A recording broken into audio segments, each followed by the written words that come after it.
In American society, money is a taboo topic. We're taught at a young age it's improper to talk about it, but we're also bombarded with messages about the power and importance of money in our everyday lives. And by not talking about it, we miss out on the skills and lessons we need to effectively understand and financially plan. That changes today. Welcome to Money Tales. Hosted by Sandy Brager and Cami Doder, Money Tales brings more than 35 years of combined professional experience in personal finance to demystify money and demonstrate what it's like to speak openly about personal financial matters. Join us each episode as they interview modern-day movers and shakers about how money decisions intertwine with their daily lives in order to give you better insight into productive financial conversations. Subscribe today and register for our blog Fathom at aspiriant.com/podcasts to increase your money mojo. And now, here's Cami and Sandy. This week on Money Tales, our guest is Naseem Sayani. This episode is about seeing gaps in an industry and taking bold action to close them. Naseem was at the forefront of digital strategy, launching a product studio within a global consulting firm. She built startups from the ground up and noticed a disturbing pattern. The capital wasn't diverse, the founders weren't diverse, and the products being created weren't serving women. As one of only 2 female partners out of 45 worldwide, she knew something had to change. When her own fertility journey collided with these realizations, Naseem drew a line in the sand.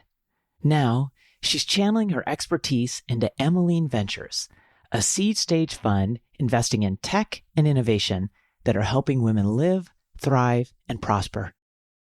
Let me tell you a little more about Naseem. She is co-founder and general partner of Emmeline Ventures. She and her partners launched the fund with a deliberate focus on investing in solutions that unlock the spending power of women and expanding the 2% of venture capital that currently goes to female founders. Here are 3 key money topics Naseem hits on in this conversation. First, how the cost of college didn't make any sense to her when she realized 1 year of school equaled her father's entire salary for the year.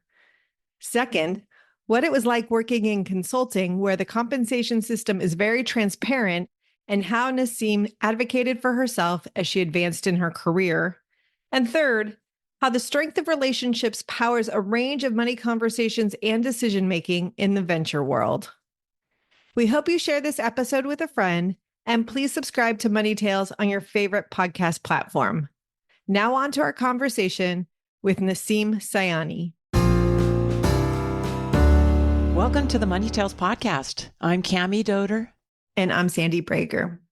Cami, a few episodes back, I shared that my father was quite sick. I'm very sad to report that the end of his life occurred. That has opened up a lot of sadness, brokenheartedness, and money conversations, mostly with my mother, as my brother, sister, and I help her plan for life as a newly single woman in her 70s. I wanted to share this today with listeners because there's so many important money conversations that occur around death. We talked about that in the context of someone becoming ill, but even after a death has occurred, there are so many decisions and arrangements and personal financial considerations that need to be worked through. Having very productive money conversation skills can be quite useful in those situations. Oh, Sandy, thanks for getting vulnerable with us and sharing. And how are you finding these money conversations during this time? For me, they're not that hard because professionally, I've gone through this process before with many clients. It is a little bit different when it's family, but the professional side of me has taken over, and that's been really helpful. And I've tried very hard to be very empathetic toward my mother. What's really interesting is that while there's so many different things that one must do to reorganize their financial life as a surviving spouse or even as a surviving child or other family member, not everything has to happen right away. What works out well is to just chunk things up, figure out the priority list, what needs to happen immediately, what can happen next month, what can happen a few months from now. That's the approach I've been taking with my mom. Fortunately, she and my dad had done their estate planning. So there's a lot of legal documents in place. So that makes things so much easier. There's so many different things, from calling up Social Security to reorganize how payments are made, to telling credit rating agencies that my father has died and cutting off his credit, to credit cards, to utility bills. There's just an endless list. Getting organized, putting it into priority buckets has really helped a lot. Surprising to me, my mom has found the long to-do list helpful. It's been distracting her. It's given her some things to work on. Sandy, as you know, we are so sorry for your loss and we love you so much. I like how you put it, to chunk up stuff, and that it can actually be cathartic, helpful to move on. Maybe it's more helpful just to take steps each day. Depends on the person, but that strategy usually helps. Thanks, Cami. Well, I get the pleasure to welcome our guest today, Naseem Sayani. It is fantastic to be talking with you on Money Tales. Thank you for having me. This is great. One thing I'll mention, Sandy, really sorry about the loss as well. Me and my sister are in the midst of moving my parents about an hour and a half away where they are right now to be about 30 minutes away, just because we know those conversations and that experience is, it's in the next 2 or 3 years for sure. They can't be that far. It's too far. Oh, good for you guys. I have a 5-year-old. There's a grandchild they can spend more time with. And so we were at their house packing this weekend, and they're going to move before the end of the month. This is very top of mind right now to get them closer. Well, good for you guys. I'm glad that's working out for your family. I know moves can be really difficult. It's stressing my mother out for real, but I'm with you. I get it. That's really special. Thanks for sharing that. Naseem, would you introduce yourself and share a couple pivotal moments that have taken place in your life that really influenced who you are today? My name is Naseem. It's nice to meet everyone. I am one of 3 general partners at a venture fund called Emmeline Ventures. One of the first moments I'll share is I'm very pure immigrant family. My dad came here to finish college from India in, I think, 1971, 72. He went back to get married in 1978. My mom came in 1979, and I was born in 1979. So we grew up in a very prototypical immigrant household.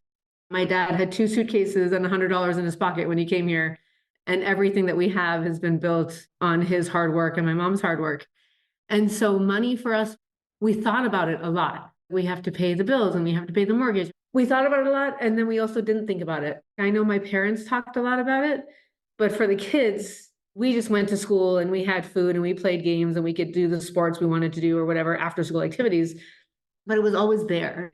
Spend it in the best way possible. We did coupon cutting on the weekends. We would sit there and fill the box with coupons, pull out the things we needed for the groceries that week. That was the weekend ritual. That's like the first memory that comes to mind. It was specifically around how we thought about money at home, was that it was always something you had to earn and use properly rather than having an abundance of it, which is a different mindset to grow up in. The second was when I was going to college, got into UCLA, which was fantastic, and ended up very thankfully having a lot of student loans to cover that, because the year before my dad had been laid off.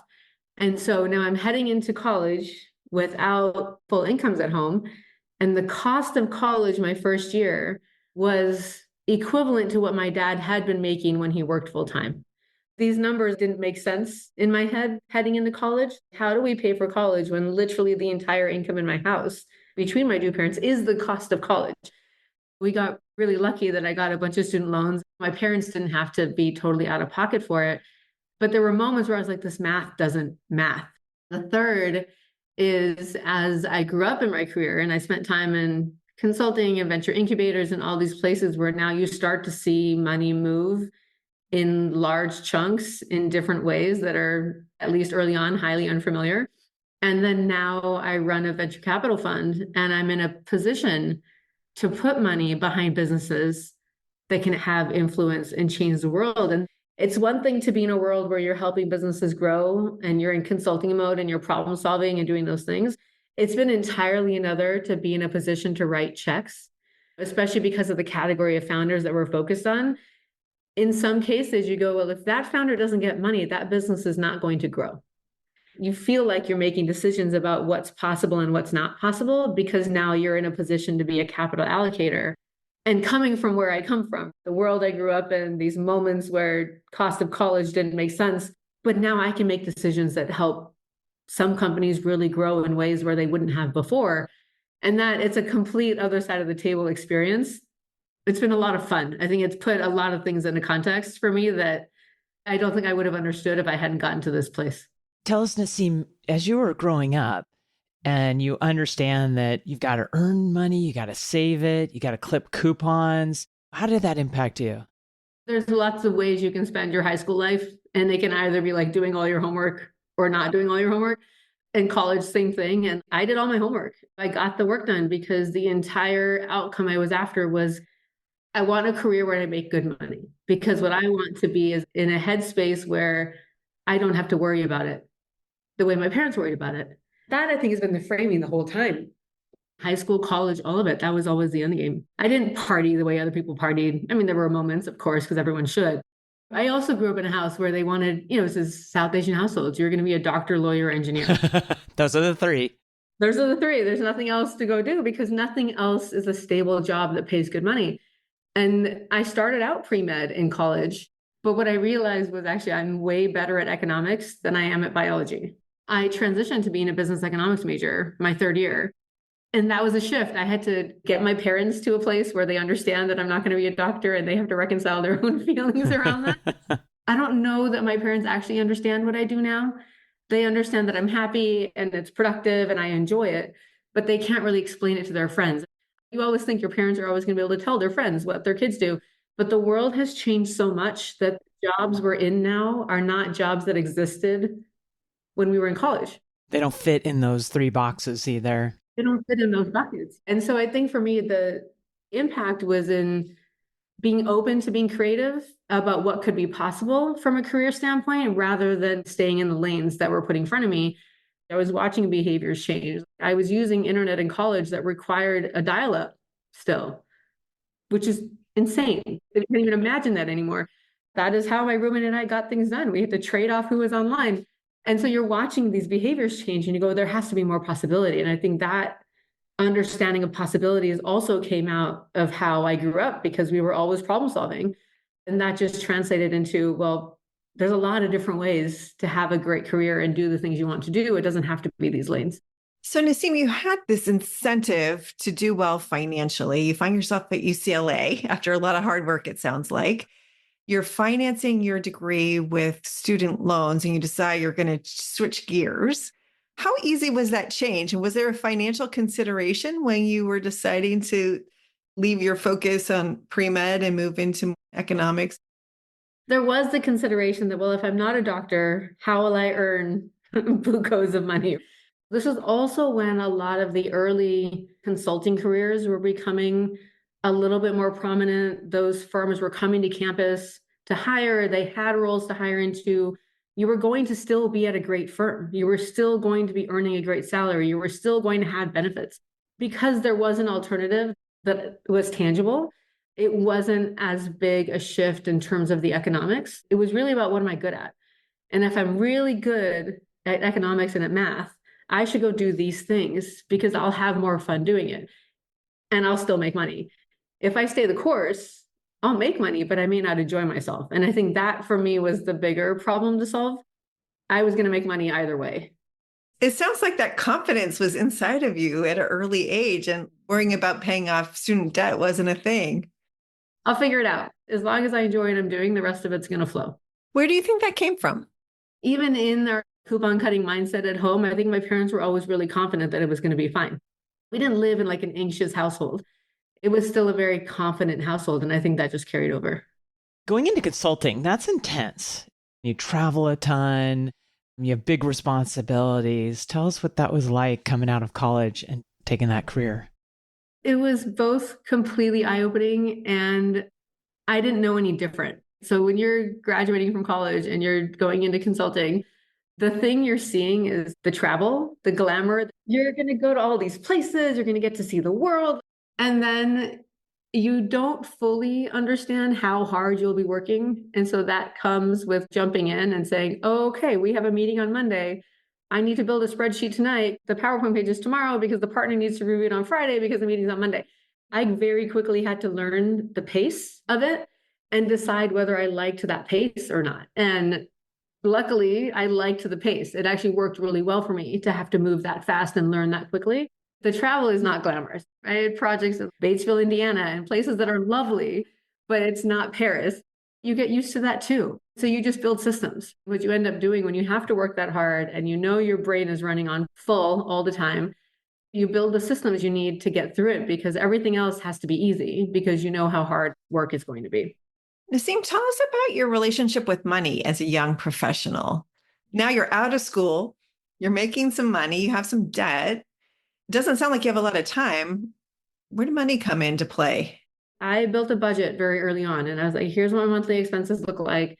Here's what my paycheck is going to look like. And here's what I have left over. And here's how much I want to save. And so that savings bucket was the one that also would get crunched or grow depending. I absolutely did not want to ask my parents for money. I had taken on changing my major, switching to business, making them reconcile their emotions around me not being a doctor. If that was a choice I was making, this had to work. And there was not going to be a moment where I had to ask them for money or borrow money or move back home. And so that was also in my head. I'm going to have to make sure that I have the money I need at any given time and that it doesn't break. So it was constantly on my mind. It also meant that I was tracking promotion cycles. I was trying to make sure I got promoted at the right times. I was trying to make sure I was getting the salary bumps the way I should get the salary bumps.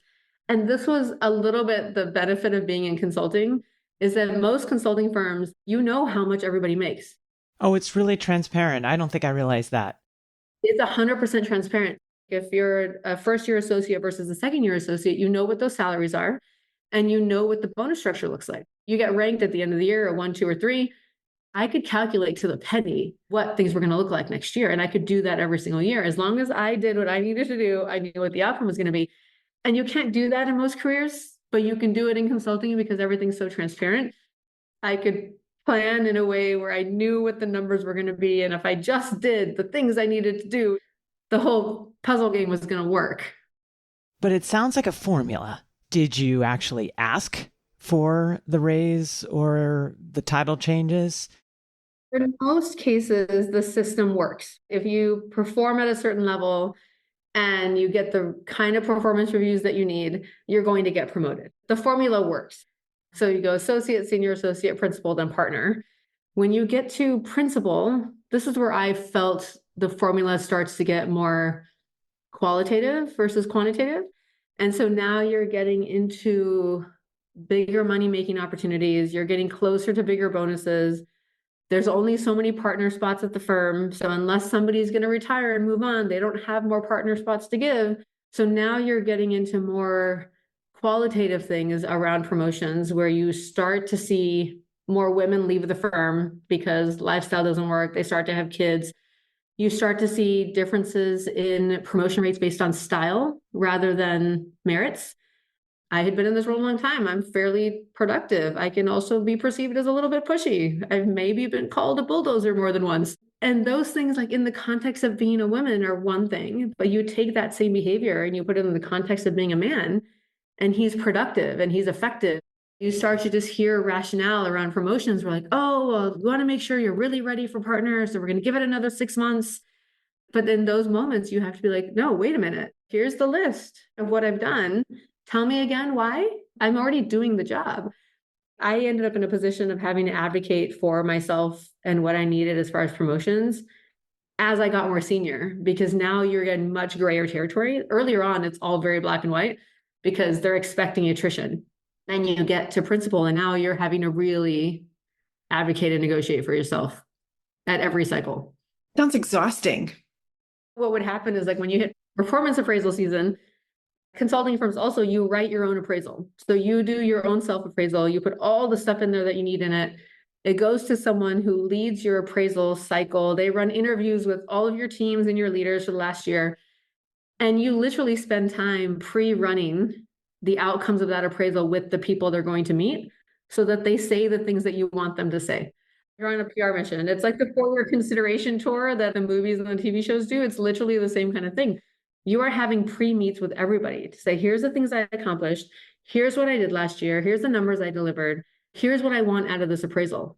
And you had to prep everybody to make sure that the outcome on the other side was what you wanted it to be. How did you go from that experience into the venture world? The last probably 10 years of my consulting life was in very pure digital strategy and innovation land. So I was at Booz & Company coming out of business school. And this was 2007. And it's the first time we had iPhones in our hands. And my consumer clients and my media clients didn't know what to do. Digital strategy was a phrase where literally we would get questions, well, what does that mean? And so I was serendipitously in this like young crop of people who could solve for digital strategy because now we understood it better than anybody. So I did that work for a number of years, and we ended up launching a product studio inside of the consulting firm to actually now build product with our clients. Because as much as we could put good, smart digital strategy on paper, they couldn't actually build product. They didn't have the skills. UX, UI, product, tech, were like these were words that weren't commonplace yet. We then launched the product studio to help them do that. I ran that product studio for 3 years. That product studio grew up into a full incubator. So within 5 years of launching the product studio, we started to get the ask, let's actually go further. And this now we're in startup land. Let's just build the business because we need to put a different business model around it. It needs different leadership. It has different KPIs. That was the entree into what I do now, was that now we were building startups. And it was great because I learned everything I know how to do now by way of that experience.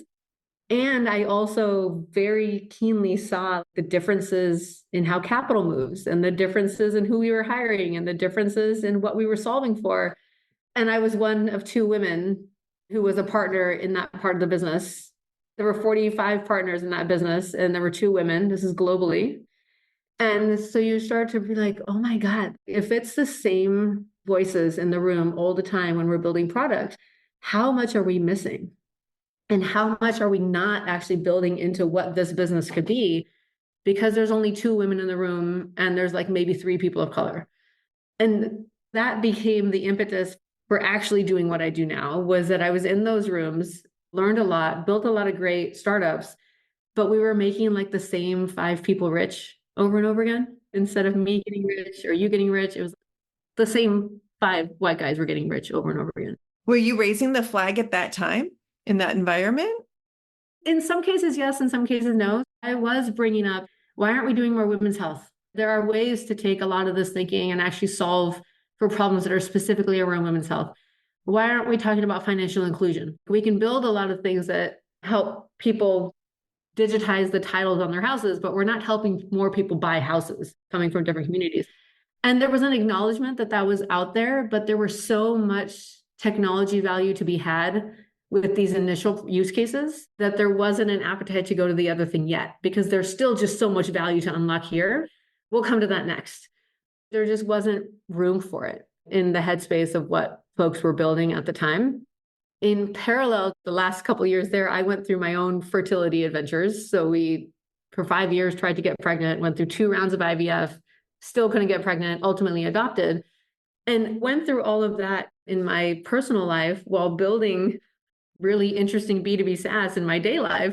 But these 2 worlds didn't intersect. But I'm watching a lot of technology get used on one side, but a lot of huge data gaps and inefficiencies happening in what I was solving for in my personal life. I have a mild form of endometriosis. And every other woman I talked to about it was like, oh, me too. Oh, me too.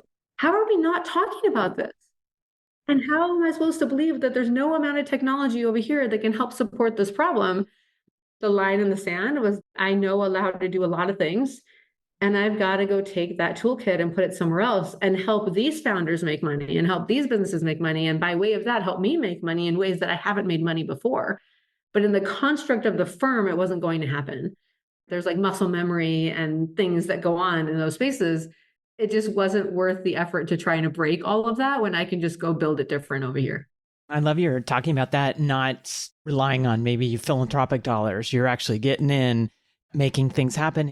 Maybe you could describe a little bit more about what Emmeline is focused on. You reference that you're targeting founders and you're focused in areas that others aren't. So could you bring it to life for us? Absolutely. So we invest across healthcare, financial services, and sustainability. We're specifically looking for tech and innovation that's helping women live and thrive. The reason for that is one part, 80 to 85% of spend is sitting in her hands. And arguably 99% of what we interact with on a daily basis wasn't designed with us, for us, with our preferences in mind. If we could actually put things in front of her that were designed with her, for her, with her preferences in mind, we could open up $30 trillion of economic activity. That's huge. That is money that she is not spending today because the thing she's buying doesn't speak to her. Part two is that women's health is the biggest chunk of the fund. So our healthcare bucket is discretely women's health. That category on its own is worth $1 trillion. We have not been putting any money into it in any useful way for the last 10 years. And the demand that has changed around what women are looking for in their healthcare, the questions they're asking their providers, we're pointing at the gaslighting and saying, no, it's not supposed to hurt. Don't tell me it's okay and I should bear the pain. And then we know how much of a data gap there is, that like if we could actually solve those problems, there's a ton of value to be had. If we could actually deliver better care, the whole system benefits from it. We could be much more proactive. And instead of the healthcare system relying on keeping people a little bit sick but still alive, we could actually help people be healthy. And so it's those two things where we're after a spend profile that isn't getting enough attention and otherwise could drive a lot of value into the economy. And two, we're after opportunity spaces that haven't been invested in before. And we can be part of investing the first set of companies that really get capitalized in that category. And that's where we're going to make a ton of money. Your whole life is swimming in important money conversations. And I'm curious, you have a pool of money, you have a lot of really interesting ideas. How are you making decisions about what to invest in and how much? There's something in venture land that doesn't get talked about enough, but it's something called fund construction. We actually have put a lot of thought into how many companies we'll invest in, what size check we want to write, what kind of equity position we need to get with that first check, and then what that means in terms of what kind of valuation cap they can be at for us to get involved. We want to have somewhere between 1% to 3% equity with any first check we write. Now, at a $250K to maybe $500K check, that means the valuation cap on the company really can't be higher than 15 or 20 million. And we invest seed. So we see a lot of companies that they'll walk in with a 25 million valuation and you go like, it's just outside of our parameters. We have a few that are outside of our parameters. And that rationale has been, we know you're after something big and we can see the exit. So we'll write the check because there's a story to be had in what you're doing. We'll get the exit story, even if we don't get the massive return story. But in most cases, it has to fit those parameters. And so a lot of companies we meet may end up deprioritized just by way of the mechanics on the race. The other is that we have to be constantly meeting companies so that we can see the range of strategies in the market. When we meet a really great menopause company, we don't write a check to the first one we meet. We've met 10 and we've understood the strategies and the go-to-market of the 10. And we can have an assessment on what we think is going to be the tip of the spear. How do we understand the trends in the category? How is spend changing? How are people shifting what they want to buy and where? And the companies that fit our view of the future are the ones that end up at the top of the list, because we can connect the dots with where they're headed and where the market is headed. The third part is that we, as part of our diligence, have to be able to prove an exit story. This company is going to grow to these revenues. Those revenues are going to open up these M&A conversations. Those M&A conversations will have this multiple on it, and that multiple is going to deliver this much money to the fund. That math problem we have to do and have to feel good about before we write any checks. It takes a few steps, but there's a lot of things running in parallel to help us make the best decisions possible on where we write the checks. Naseem, tell us the other side, the limited partners. How do you approach fundraising? It's a sales job. What it comes down to is you're selling vision, you're selling opportunity, you're selling the prospect of being part of changing the world. And they have to, one, believe in that vision, and two, believe in the returns. And there's some folks who believe the vision but don't believe the returns. So there's people who believe in the returns and don't care about the vision. There's some people who can't get to either, or some people who believe both and they got it and they run. And those are the fastest checks. They convert over a weekend. And then there's other people who don't. The vision part, it really depends on that human and their lived experience and almost their relationship with money as well. We meet really smart women all the time who maybe haven't invested in venture before. and you tell them the data around women's health and how big the category is and how underfunded it is. And a lot of what we're seeing get innovated around is things that we've dealt with in our lived experience. It is endometriosis, it is our menstrual cycles, it is menopause. And when they see some of the companies and what they're doing, they're like, oh my God, it's inspiring. I can be part of making sure women after me don't deal with the crap that I dealt with. Let's do that. I'm in. It takes them really thinking about their own lived experience and what it took to get through some of these situations personally and financially to say, yes, I want to be part of putting money against it. We have male investors who are amazing and have been the biggest allies we could bring into this. They get it. They have daughters and wives and grandmothers and moms. They understand it, or they've seen it in their careers. There weren't enough women getting promoted, or they were actually seeing women to be better managers. They were seeing the businesses led by women growing faster. That lived experience for them becomes the reason why they're like, oh, I need to be part of this. And then there are other men. And we had one of these calls recently. It's a wife-husband duo. And she's in, she's excited. She believes it. We had to talk to her husband also for them to write the check. And he could not get his head around why we weren't writing checks to male CEOs. He just got stuck on it. And he said, well, how do you reconcile leaving returns on the table? It's a fair question. However, we don't believe we're leaving returns on the table. And if we're leaving returns on the table, if that's the perspective, then Andreessen, Sequoia, Accel, they've also been leaving returns on the table. Great way to put it. I'm conscious of my bias and I'm leaning into it heavy. And maybe with a later fund, we're going to open up our founder profile. But with this fund, this is our founder profile because only 2% of venture capital goes to women right now. That number has to get bigger. We are going to make money and we're going to expand the 2% and we're going to do some good at the same time.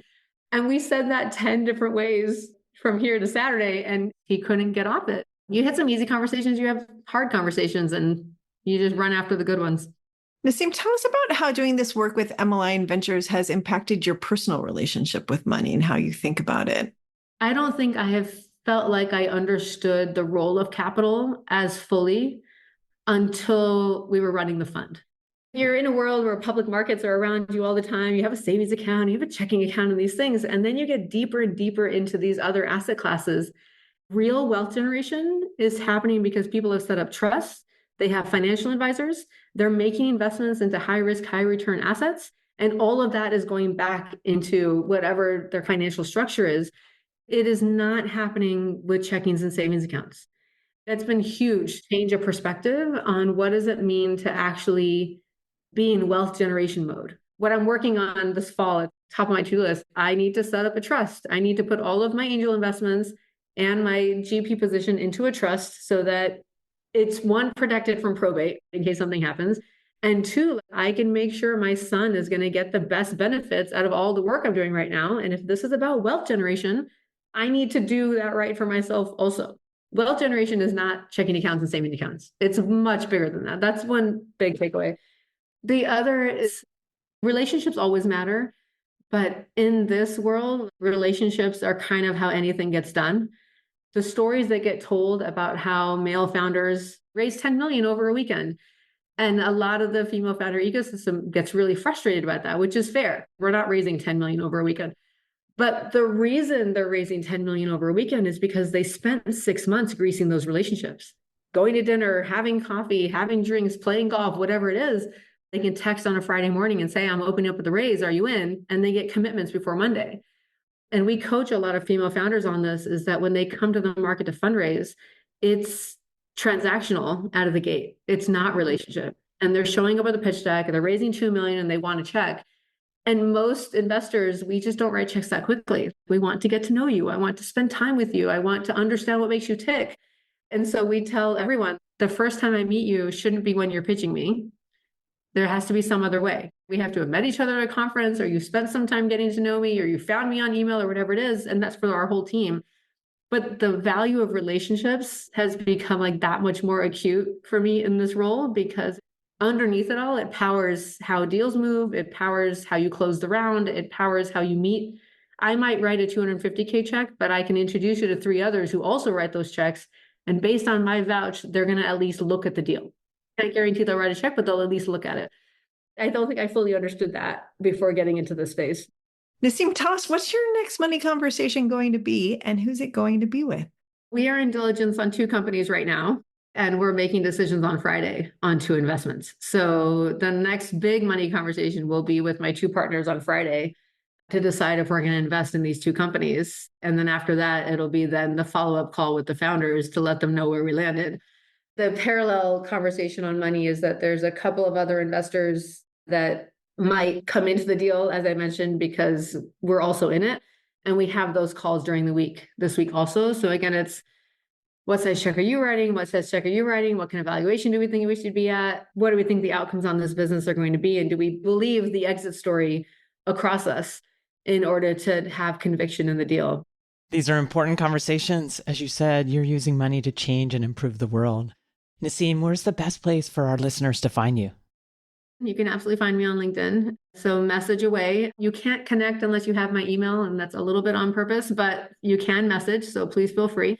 And then on our website at emmelineventures.vc, there's a pitch us link down at the bottom, and everything gets into our pipeline by way of that pitch us link. So if you're a founder, curious to meet us, you think you fit thesis, please submit.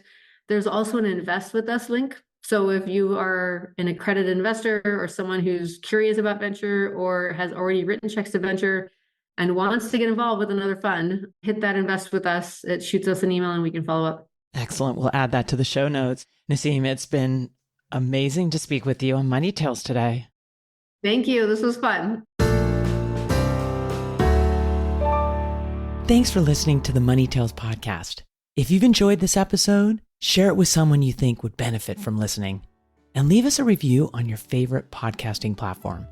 Your ratings and reviews help more people find our podcast. If you're inspired to gain clarity and peace of mind about financial matters, don't hesitate to reach out to our team at Aspiriant. Go to aspiriant.com/start a dialogue. Or you can email Sandy and me at podcasts@aspiriant.com. See you next time.